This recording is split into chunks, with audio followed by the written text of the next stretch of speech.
Hello দর্শক, আসসালামু আলাইকুম।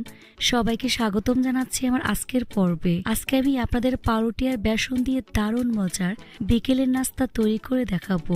এই নাস্তাটি তৈরি করা খুবই সহজ, সময়ও খুব কম লাগে, খেতে কিন্তু অনেক বেশি মজার হয়। আশা করছি আমার আজকের এই রেসিপিটি আপনাদের সবার কাছেই ভীষণ ভালো লাগবে। তো চলুন রেসিপিটি দেখে নিচ্ছি। এই রেসিপিটি তৈরি করার জন্য প্রথমে একটি বাটিতে 4 পিস পাউরুটি নিয়েছি। এখন এই পাউরুটির উপর অল্প পরিমাণ পানি দিয়ে ভিজিয়ে রেখে দেব।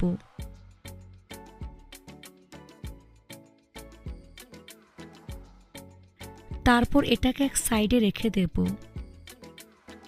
অন্য একটি মিক্সিং বলে 1 কাপ পরিমাণ পেঁয়াজ কুচি দিয়ে দিচ্ছি। দিয়ে দিচ্ছি 2টি কাঁচামরিচ কুচি, 2 টেবিল চামচ পরিমাণ ধনিয়া পাতা কুচি, 1/4 কাপ পরিমাণ বেসন দিয়ে দিচ্ছি, স্বাদ মতো লবণ দিয়ে দিচ্ছি। দিয়ে দিচ্ছি 1/2 চা চামচ পরিমাণ ভাজা জিরার গুঁড়া, 1/2 চা চামচ পরিমাণ চিলি ফ্লেক্স দিয়ে দিচ্ছি, 1/4 চা চামচ পরিমাণ কাশ্মীরি লাল মরিচের গুঁড়া, 2 টেবিল চামচ পরিমাণ টমেটো সস দিয়ে দিচ্ছি। এবার সবগুলো উপকরণ একসাথে খুব ভালো করে মিশিয়ে নেব।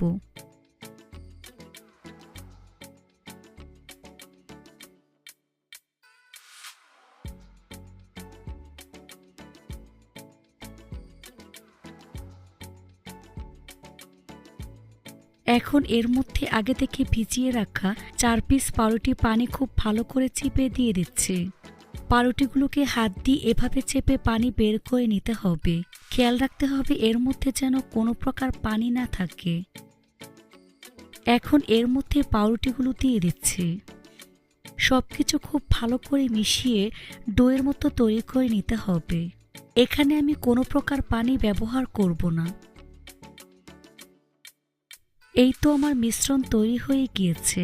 হাতের মধ্যে সামান্য পরিমাণ তেল মেখে নিয়েছি। এখান থেকে পরিমাণ মতো মিশ্রণ নিয়ে প্রথমে হাত দিয়ে এভাবে চেপে নিচ্ছি। তারপর এরকম লম্বাটে শেপ দিয়ে দিচ্ছি। দেখে নিশ্চয়ই বুঝতে পারছেন কাজটা আমি কিভাবে করছি। এই তো আমার একটি নাস্তা তৈরি হয়ে গিয়েছে। এখন এটাকে একটি প্লেটে নিয়ে নিচ্ছি। একইভাবে আরেকটি তৈরি করে আপনাদের দেখিয়ে দিচ্ছি।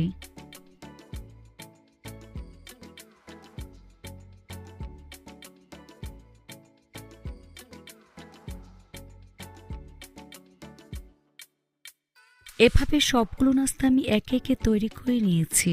এবার চুলে একটি ফ্রাই প্যান বসিয়ে পরিমাণ মতো সয়াবিন তেল দিয়ে তেলটাকে মিডিয়াম আঁচে গরম করে নিয়েছি।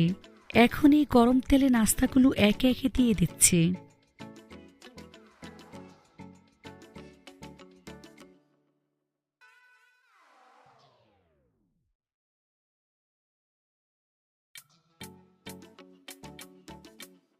কিছুক্ষণ পর নাস্তাগুলোকে আমি উল্টে দিচ্ছি। চুলার আঁচ মিডিয়ামে রেখে এই নাস্তাগুলোকে গোল্ডেন ব্রাউন কালার করে ভেজে নিতে হবে। এভাবে কিছুক্ষণ পর পর উল্টে পাল্টে এই নাস্তাগুলোকে গোল্ডেন ব্রাউন কালার এবং ক্রিস্পি করে ভেজে নিতে হবে। তো আমার নাস্তাগুলো ভাজা হয়ে গিয়েছে। এখন ছাঁকনি দিয়ে তেল ছেঁকে নাস্তার প্লেটে নিয়ে নিচ্ছি।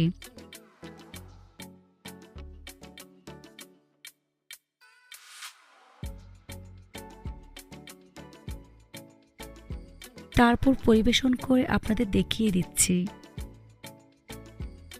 দেখুন আমার নাস্তাগুলো দেখতে মাশাআল্লাহ কতটা সুন্দর এবং কতটা লোভনীয় হয়েছে। এটা শুধু দেখতেই সুন্দর না, এতে কিন্তু অনেক বেশি মজার হয়েছে।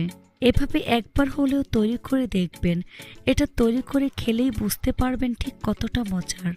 রেসিপিটি ভালো লাগলে অবশ্যই একটি লাইক দিবেন। চ্যানেলটি সাবস্ক্রাইব করার অনুরোধ রইল। আর আমার ফেসবুক পেজটি ফলো দিয়ে রাখবেন।